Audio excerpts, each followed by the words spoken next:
حيله فكريه برضه في عالم الافكار بتخلي المجتمعات تاخد قرارات كارثيه، احيانا بيسموها معضله السد. ايه معضله السد؟ ان انت لما تكون في ليله الامتحان وفي حاجه مش هتذاكرها وقررت 100% مش هتذاكرها، بتفكر بعقليه السد اللي هو ايه؟ يعني الدكتور ما هيجيب دي، لا مش ممكن، الغي. هو انت بتعمل كده ليه؟ لان انت لو اقنعت نفسك ان هو ليه ما يجيبهاش، احتمال فعلا يجيبها، انت هتتحمل عبء نفسي وهتذاكر وهتضرب حركه برطمانين قهوه وتسهر وبتاع، فالاصل ايه؟ يا راجل ممكن يجيبها؟ لا لا مش ممكن. انا ما صدقش فيه كده، لا كرامته ولا اخلاقه، وهو من عيله ما يعملش كده. ليه يجيبها؟ وبيجيبها في الغالب بيجيبها. في الغالب بيطلع مش من عيله وبيجيبها. خلاص. طب ايه السبب؟ اللي هي معضله السد. ايه معضله السد؟ ان احنا البني ادمين ربنا مدينا شويه ميكانيزمات احيانا بنستخدمها في الاحتيال، واحيانا بنستخدمها عشان ننجو، عشان نعيش. ايه بقى؟ جابوا مجموعه ساكنه تحت سد قريبه جدا من السد، السد ده لو انهار الناس دي هتصحى وهي بتتحاسب، مش هيفتكروا ان هم ماتوا، هيصحى يلاقي الملك على طول بيكلمه. خلاص. في ناس ساكنه بعيد 10 كيلو 15 كيلو عن لو السد انهار ميه واعاصير وهينجوا فيك.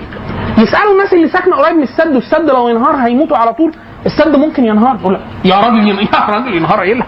ينهار؟ لا ما ينهارش طبعا. ليه؟ لانه لو فكر ان هو هينهار هيبقى قاعد طول مش هينام.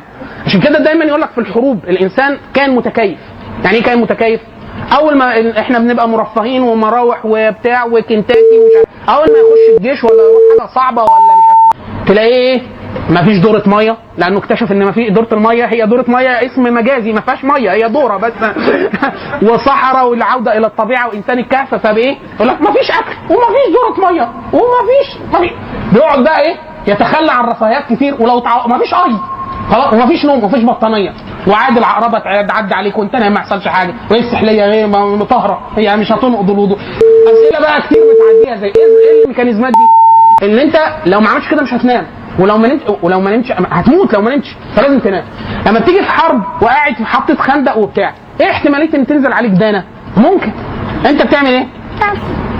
ده انا هسيب كل الناس وليه وتنزل وتسيب وبننزل لها في الحفره ليه يعني؟ ما في تعرف في قوانين احتماليه كوميديه اسمها قوانين فين ولا مورفي يقول لك ايه؟ لو معاك قلم رديء صنع وقع لا يمكن يقع على سنه، لا يمكن. لو رديء لو عندك قلم غالي ودافع فيه فلوس كتير، لو وقع مش هيقع غير على سنه. لو جبت قلم روترنج غالي من ابو قلب نحاس القديم، لازم هتنساه تجيب البنطلون الجينز مش اي بنطلون تاني، عشان التويستنج لازم تكسره، يتكسر في الغساله. طب لو الصيني لا ما تنساهوش يا كنت انسى وطلعه من اللي مش عارف. ورقه الجورنان اللي بتفرق على الاكل لازم تكون الورقه اللي فيها اهم خبر اللي انت متصور ايه ده ما عداش عليها خبر ده.